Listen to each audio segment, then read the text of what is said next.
So this week I was going to have a rather frivolous video on just stuff in general.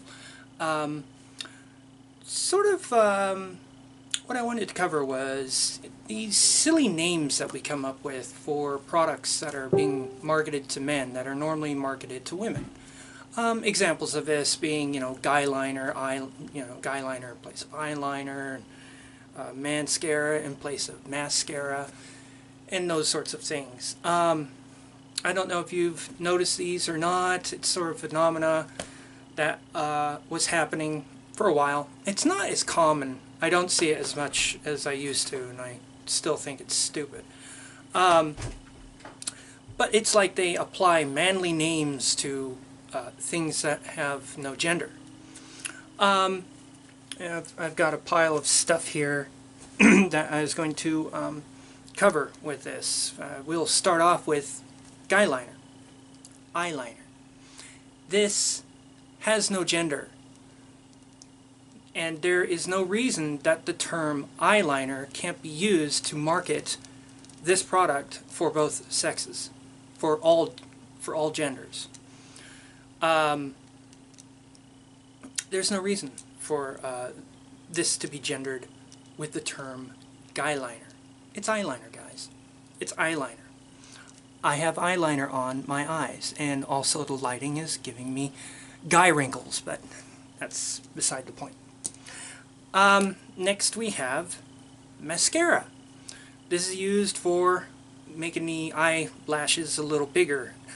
Oddly enough, I don't use this much because I have a very bad luck with this. It seems to more clump than do anything, and I actually, most of the time I wear makeup, I don't wear this.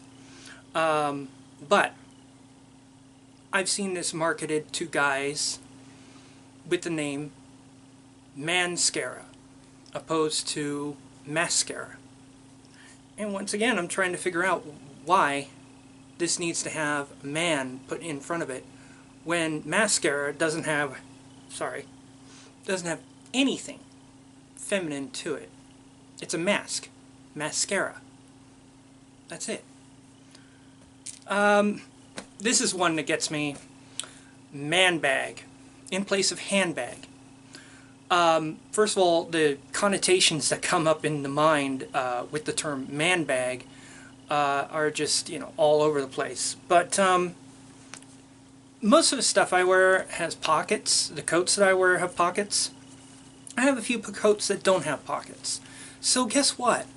I have a nice gothy handbag or a purse. And yes, it's a little sparkly and all that, but I use this, and I don't call it a man bag. I call it a handbag or a purse. The other term I've heard for purse is merce.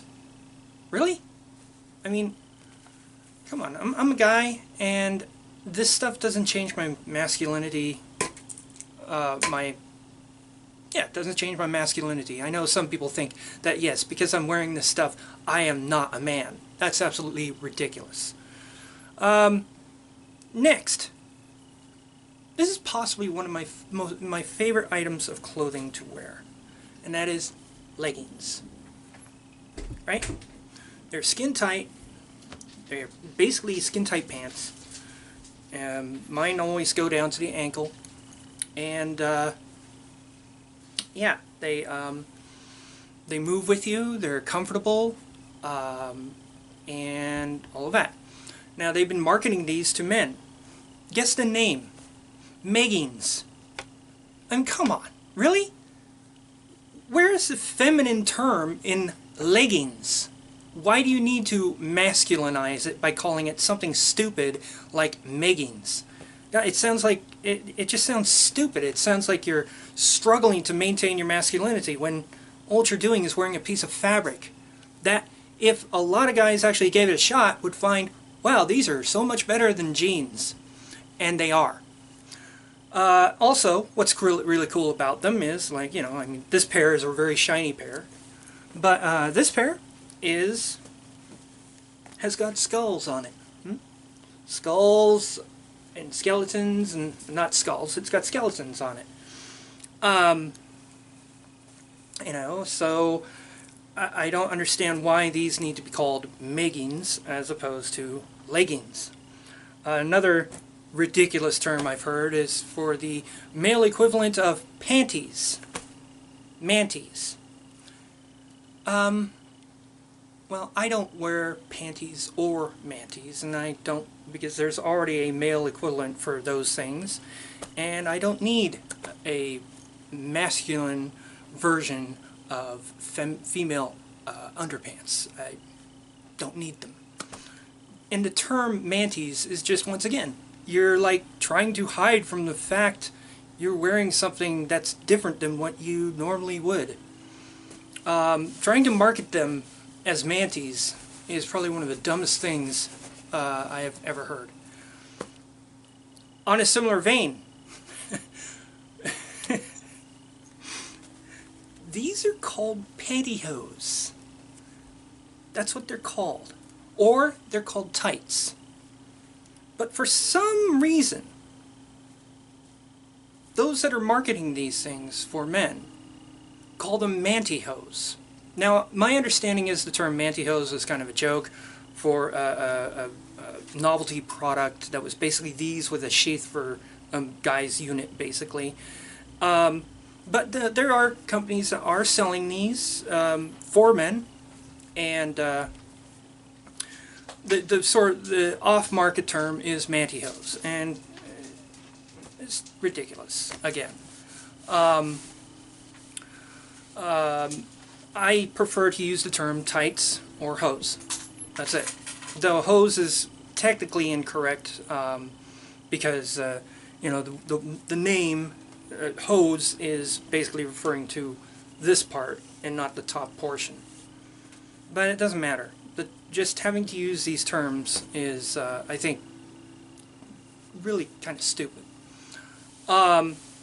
See, if people would actually look into the history of clothing, they would see that a lot of items that women predominantly wear this day and age were actually started by and used by men at first. Makeup. Makeup was for both sexes. My understanding is it started in ancient Egypt, and it was for putting underneath the eyes so that the sun didn't glare off them. That's only my understanding. And then over time they just got more ornate and more of the Egyptian color that we've all heard of. Heels. This is funny. It's like the most, what I hear is the most feminine shoe footwear around. Yeah, it started out in battle. My understanding is Persian archers would use heels to have more firm engagement in the stirrups of their riding horses, so that they could pull back on bows and fire from horseback. Another thing I've heard that a French king was short and he wanted to be tall, and therefore he used heels to raise his height. And a tall man, of course, is rather desired by women, supposedly. Tights. Tights is funny because a lot of people don't know this, but they were started, leg covering in general was started by the Romans. And oddly enough, Roman legions actually shaved their legs. And the reason they did this was actually they removed a lot of body hair. The reason why they did this is because on the battlefield they had a good chance of catching nits or lice, essentially. Lice would grab onto the body hair and start parasiting off of the soldier. And they found that if they shaved their legs and shaved their arms and shaved their bodies, they didn't have this problem. Now, I've only heard this in one or two sources to verify more about it. But what happened was, removing the leg hair, the Roman soldiers were cold in winter. And so they put leg wrapping around their legs, which later became what we now know as leg wear, or leggings, or tights. Corsets. At first, I think they were for women to have a more hourglass shape, a more appealing shape to the male eye. But also men wore corsets. Both genders, or both sexes, wore corsets. Now the terminology I'm using, both, is just how it was spoken during that time. So corsets were worn by all genders, let's just say it. They were worn by all genders. Now this is the funny thing. Kilts and skirts. I understand that there are Scottish people who will absolutely freak out if you call a kilt a skirt. But let's face it, a skirt and a kilt are one and the same thing. They just fit differently, or they look different. Kilts have a specific style, whereas well actually, it's a skirt. You know, just like how there's A-line skirts and bodycon skirts and pencil skirts and all that. Well, the kilt is just a version of a skirt. And the fact that people freak out if you call a kilt a skirt shows something. I'll let you figure out what that is. And then long hair. Long hair. Why is long hair specifically a feminine thing when naturally we grow our hair long? If we didn't cut it, it would continue growing no matter what sex we were. The idea of cutting your hair was actually frowned upon in early history. There was actually passages in the Bible about Samson and how cutting his hair reduced his strength to where he couldn't be strong anymore. So yeah, there's all this silliness when it comes to hair length and how a guy with long hair is automatically a woman. I think hair bands and I think heavy metal bands, I think all of those bands sort of prove that that's bullshit. Nails. In China, I know there were men in the Chinese dynasties that had long, nicely tapered, sharp nails. They were also of what could only be called the aristocracy of China. They were in the dynasties.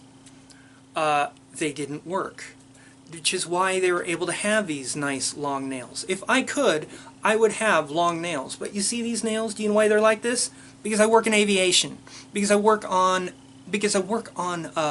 things that are just guaranteed to smash my nails, ruin my face, and absolutely destroy all my clothes.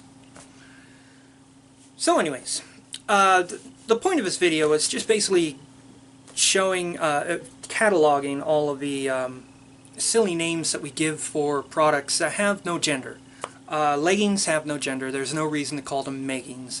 Pantyhose have no gender, aside from the word panty being in them. So that's why I actually use the word hose or tights. And please, let's just do away with the word man bag. That is just dumb. It's a handbag, okay? That's what it is. And my nose is itching. I apologize for itching my nose. But yeah, so there we have it. I hope you enjoyed this video, and if you have any questions, as usual, put them in the comments below. And you guys have a good day. Bye-bye.